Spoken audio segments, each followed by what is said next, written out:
They don't stay because you begged. They don't stay because you gave more, loved harder, or tried to become everything they needed. They stay when something shifts. Not in them, but in you. They stay when your presence stops feeling like pressure and starts feeling like peace. Because an avoidant doesn't run from love. They run from pain disguised as love. From past wounds, from emotional chaos, from fear that intimacy will cost them their identity. If you want someone to run to finally stay, you have to become the place their nervous system learns to rest. And that starts with emotional safety. Not safety built from words and promises, but safety they feel in your tone, in your breath, in how you respond when they pull away. Can you hold your ground when their silence comes? Can you meet distance with steadiness instead of panic? Because that's when they begin to lean in. That's when trust starts to form, not from what you say, but from who you become. Stop chasing, stop pushing, stop trying to win them over. Be consistent, yes. Be honest, yes. But don't perform, don't pressure, don't wrap your love in invisible strings. Every time you show up calm and regulated when you could have gotten reactive, that's a moment that rewires their brain. You're showing them a love that doesn't demand, a love that doesn't drown them. That's when the walls begin to fall. You see, what they need isn't space alone. It's respect for their space. Without you vanishing from the picture, it's someone who can say, take your time, I'm still here. I'm not leaving myself to love you, but I'm not abandoning you either. That's powerful. That's emotional mastery. That's what shifts the entire dynamic. And your vulnerability must come from truth, not manipulation. Don't say what you think will make them stay. Say what's real, even if it's messy. I miss you. That distance hurt. I care about you and I'm working on staying grounded. That's leadership. That's maturity. That's magnetic. And when they stop feeling like they have to defend themselves, something incredible happens. They soften. They stay. Not because they're being pulled, but because they feel free. Free to be seen, free to breathe, free to connect without losing themselves. This is the divine principle of love. It doesn't control. It invites. It doesn't overpower. It inspires. When your love stops being a storm and becomes a sanctuary, even the most guarded soul will consider the impossible. Staying. And not just staying, trusting. Not because you demanded it, because you earned it. With every steady breath, with every unspoken grace, with every moment you chose presence over pressure, peace over panic, and love over fear. So stop waiting for them to change. Become the presence that makes change irresistible. Become the haven their soul has always longed for. An avoidant doesn't flee because they're incapable of love. They flee because their nervous system has been wired to believe that intimacy equals danger. Somewhere along the line, whether through early childhood dynamics, trauma, or unmet emotional needs, their inner world became a battlefield where closeness meant losing control, or worse, being hurt. And the irony is, they crave connection just as deeply as anyone else. But that craving battles with their core fear. If I get too close, I'll lose myself. I'll be consumed. I'll be judged. I'll be trapped. Emotional safety then becomes the very first gateway to trust. You can't yell someone into feeling safe. You can't logic them into trust. Emotional safety is not built by lectures or ultimatums. It is built in the silent moments, in the subtleties, in how you respond when they retreat, when they go quiet, when they test the waters to see if your love comes with a leash. What most people don't understand is that avoidants aren't rejecting love, they're protecting themselves from pain. So when they start to distance, it's not necessarily about you, it's about their body reacting to fear disguised as independence. And if you meet that fear with reactivity, panic, accusation, emotional flooding, you confirm the very thing they were afraid of, that love equals chaos. Instead, what speaks to the avoidant is regulation. It's when your presence says, I'm here, I'm grounded, and I don't need to chase or fix you to feel okay. That message, when repeated in tone, in silence, in energy, begins to undo years of defense. It whispers to their subconscious, this might be different, this might be safe. Emotional safety means you hold space without punishment. You listen without trying to win. You allow their truth to exist, even if it's uncomfortable, without trying to reshape it to suit your needs. And make no mistake, this doesn't mean abandoning your boundaries. Emotional safety is not people-pleasing. It's powerful presence. It's rooted. It's the kind of energy that says, I'm not going to leave myself to love you, but I'm also not going to abandon you for needing time. That balance is rare, That balance is healing. For an avoidant, it's not the words you speak that build trust. It's your nervous system. It's how regulated you stay in the face of their withdrawal. When they sense that your emotional foundation doesn't crumble every time they pull away, they start to believe, maybe for the first time, that love can exist without fear. And slowly, they soften. They test less. They start showing up without being asked. Because now, your presence doesn't trigger their defense. It soothes it. That's the beginning of transformation. That's where trust begins. Not in the grand gestures or constant reassurance, but in the quiet, unwavering steadiness of your energy. Emotional safety isn't a tactic. It's a truth you embody. And when they feel it, not just hear it, they finally begin to stay. Trust isn't born in fireworks. It's born in the mundane, in the ordinary, in the rhythm of small, consistent actions that tell the avoidant nervous system, this is predictable, this is calm, this is safe. One of the biggest misunderstandings people have when dealing with an avoidantly attached partner is thinking they need to do more, say more, or push harder to prove their love. But pressure doesn't build connection, it repels it. Pressure feels like control. And for someone with avoidant patterns, control equals suffocation. What truly builds trust is consistency without demand. Showing up in a way that doesn't require the other person to match your energy just to be okay. When your presence becomes reliable but not intrusive, it begins to work on them in a way no big declaration of love ever could. It says, you don't have to perform to earn me. I'm here. I'm not pushing you in, and I'm not pushing you out. That middle ground, the space between neediness and detachment, is where magic happens. For the avoidant, inconsistency equals danger. Dramatic highs and lows mirror the emotional chaos they often experience earlier in life. That's why they retreat at the first sign of volatility. But when your emotional tone becomes predictable, when your reactions don't shift wildly with their moods or distance, it starts to teach them something revolutionary. Love doesn't have to be a roller coaster.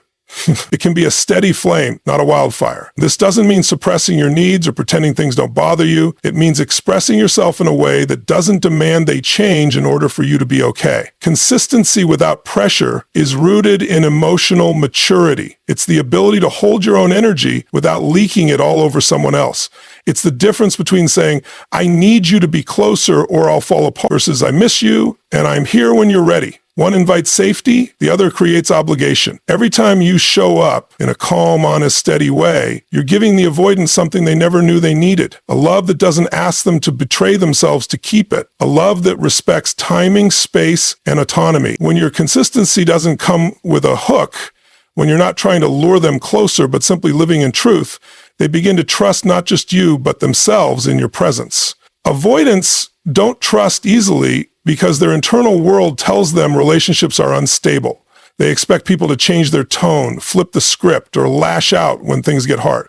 So when your words, actions, and energy align day after day, it rewires their expectations. It calms their nervous system. And in that calm, trust is born not because you demanded it, but because you embodied it. That's the paradox. The less pressure you apply, the more magnetism you create. That's what makes them feel safe enough to stop running. And avoidance doesn't need total isolation. They need emotional space that feels like freedom, not abandonment. There's a massive difference between giving someone room to breathe and walking away to protect your pride. When dealing with someone who has avoidant tendencies, it's easy to fall into extremes. You either cling too tightly, fearing their withdrawal, or you swing to the opposite side and emotionally check out to teach them a lesson. But neither response works. What they truly need is someone who understands the delicate dance between presence and space, between connection and autonomy. Most avoidants are fighting a war inside that no one sees. They crave intimacy, but the moment it gets too close, their internal alarms start blaring. To them, losing space often feels like losing themselves. But here's what many don't realize. The avoidant doesn't want you to disappear. They don't want love to vanish. They just want to know that they can have their inner world without being consumed by someone else's emotional intensity. They want connection and space, which most people interpret as contradictory,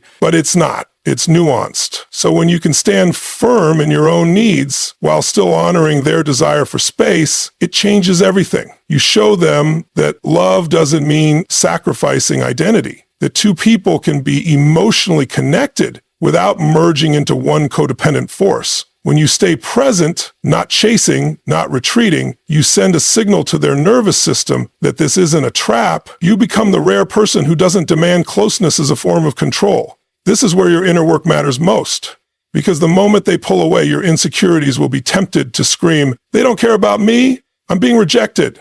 But if you can breathe through that discomfort, stay grounded, and still show up with calm and kindness, it plants a seed in them, a seed that whispers, "I can be me and still be loved."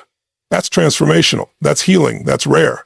At the same time, you don't ignore your own needs. You don't sit in silence just to keep the peace. You express your truth, but you do it in a way that doesn't punish.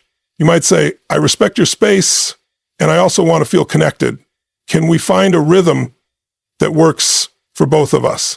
That kind of communication doesn't trigger the avoidance defenses. It invites them in without cornering them. Respecting their need for space while staying emotionally available is one of the most powerful things you can do. You become an anchor, not someone who disappears and not someone who overwhelms, just someone who's solid, someone who's still there, not anxiously waiting, not bitterly pulling away, but calmly standing in your truth. That energy is unfamiliar to an avoidant, and that's exactly why it starts to feel safe. In time, they realize they don't have to choose between closeness and freedom. With you, they can have both, and that's when they start to stay. Avoidants have a finely tuned radar for manipulation. They grew up in environments, emotionally, psychologically, or relationally, where love often came with conditions. They learned to protect themselves from vulnerability because, to them, vulnerability meant being controlled, hurt, or disappointed. So when you speak from a place of strategy, trying to say the right thing to get a response, to win their affection, to pull them in, they feel it. Even if your words are loving, they feel the subtle force underneath. And that force triggers their defenses. It reminds them of why they pull away in the first place. But something powerful happens when you speak from your heart, not to persuade, not to prove, but simply to express what is true for you. Vulnerability, when pure and uncalculated, is one of the most disarming forces in human connection. It doesn't demand anything. It doesn't try to control the outcome. It's not a performance. It's a revelation. And avoidance, though often guarded, are deeply moved by that kind of raw truth because they aren't incapable of emotion. They just don't trust emotional environments where they feel manipulated or overpowered. When you say, "I miss you," without adding, "and you should feel bad for pulling away," it lands differently. When you say, "That distance hurt, but I understand if you needed it," you open a door instead of closing one. The moment you stop trying to fix, change, or chase, you start creating space for genuine connection. And that space is where the avoidant can finally breathe, pause, and begin to lower their walls. This isn't about being passive. Vulnerability isn't weak. In fact, it requires incredible strength to stand in your truth without needing someone to validate it. It means sharing your emotions without making someone responsible for them. It's saying, "Here's how I feel," instead of, "Here's what you need to do so I feel better." That shift changes everything. Because what avoidants fear most is being trapped in someone else's emotional storm. When they see that you can feel deeply and hold yourself through it, that's when they start to trust not just you, but the relationship itself. It's about emotional leadership. It's the willingness to model honesty without fear, to open your heart not for the sake of getting something in return, but because it's who you are. That kind of energy doesn't chase, it invites. It says, "I don't need you to rescue me. I just want to share this with you." That's rare. That's magnetic. That's what creates safety. Avoidants don't need more pressure, more performance, or more promises. They need to feel that what you're offering is real. They need to see that your emotions aren't a trap, but a doorway. Vulnerability is that doorway. And once they walk through it, once they realize you're not trying to control them with your love, they finally begin to open. Not because you forced them, but because you gave them the freedom to choose. You can't chase an avoidant into connection. The more you pursue, the more their nervous system recoils. What they crave isn't someone sprinting after them with emotional demands. What they long for, often unconsciously, is a kind of quiet, emotional leadership, a presence that doesn't overwhelm, doesn't beg, doesn't collapse, but inspires. A presence that says, "I know who I am. I am connected to my own center. And if you're ready to meet me here, I'm open." That kind of energy is rare and it's deeply attractive. to someone who spent most of their life feeling like closeness means danger. Avoidants tend to be hyper-independent, not because they want to be alone, but because they've had to be. They learned early on that relying on others could lead to disappointment, engulfment, or betrayal, so they built walls, thick ones. But inside those walls is still a heart that longs to be seen, not fixed, not changed, just seen. When you show up, not as someone who's trying to save them, but as someone who's living in their own emotional truth, they start to notice. They begin to feel pulled, not by pressure, but by the energy of integrity. This is what it means to invite their soul. You're not yelling across the void, demanding they come closer. You're becoming so aligned in your own emotional health, your own spiritual clarity, that your very presence becomes an invitation, a safe harbor, not a demand, not a performance, but a grounded, open space where they can explore connection without fear of losing themselves. That's what emotional leadership looks like. It's when you embody the qualities you wish to receive. If you want depth, live deeply. If you want honesty, speak truthfully. If you want calm, be the calm. Most people wait for the voidant to show signs of safety before they offer their heart. But that's backwards. Someone has to lead. Someone has to go first. And if you want to reach someone who has learned to protect themselves at all costs, then your energy has to be the proof that love can feel safe. It's not about trying harder to be lovable. It's not about twisting yourself into someone they'll approve of. It's about showing up so fully in your own worth that they start to question their own defenses. They begin to wonder, maybe I don't have to run. Maybe this is different. That moment doesn't come from pressure. It comes from invitation. And invitation comes from wholeness. So instead of chasing, become. Instead of pleading, embody. Instead of clinging, anchor. When you stop trying to convince the avoidance to connect and start living in the energy of connection yourself, their heart feels it. Not on a conscious level at first, but in their body, in their nervous system. And slowly it starts to feel less like a threat and more like a call home. You didn't force them, you inspired them. You invited their soul, and they finally felt safe enough to answer. Avoidants don't stay where love feels like a battlefield. They don't open up in environments where emotional chaos is the norm, where every disagreement turns into a war, or where affection comes with strings attached. Their entire system is wired to detect danger and closeness. So if your presence, your energy, your reactions, your tone feels like another emotional minefield, they will retreat. Not because they don't care, but because their nervous system doesn't know how to stay regulated in the presence of intensity. They're not running from you, they're running from what connection has represented in their past. Conflict, expectations, loss of control. That's why if you want an avoidant to trust you deeply, your presence has to become the opposite of what triggers them. Your love has to feel like peace. You become the safe haven, not by suppressing who you are, but by mastering how you show up emotionally. That means learning how to regulate yourself when you're triggered, how to speak with honesty without aggression, and how to hold emotional space without turning every conversation into a test. Avoidance will never open up in relationships that feel like they have to earn their right to be. But when you become someone who can hold discomfort, express boundaries calmly in love without losing yourself, it begins to settle. They stop scanning for threats. They stop bracing for judgment. Their nervous system, which once saw closeness as danger, begins to experience your love as calm. That's what makes them stay. Not pleading, not pressure, but the felt experience of safety. When they realize your love isn't a test, isn't a trap, isn't another storm to survive, they begin to trust it. And from that trust, they begin to open, not because they were forced, but because for the first time they feel free to do so. You didn't demand their trust. You created the conditions where it could grow. You became the peace they never knew they needed. So if you want an avoidant to finally stay and trust you deeply, it won't come through force, pressure, or trying to fix them.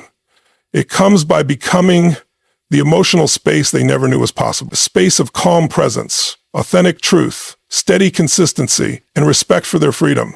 When your love feels like peace instead of pressure, like safety instead of strategy, you don't have to chase them. They'll choose to stay. Thank you for taking the time to listen, reflect, and grow. Your heart, your courage, and your willingness to lead with wisdom and grace is exactly what this world needs more of. Keep showing up, because someone out there is learning how to trust love again, just by watching how you love.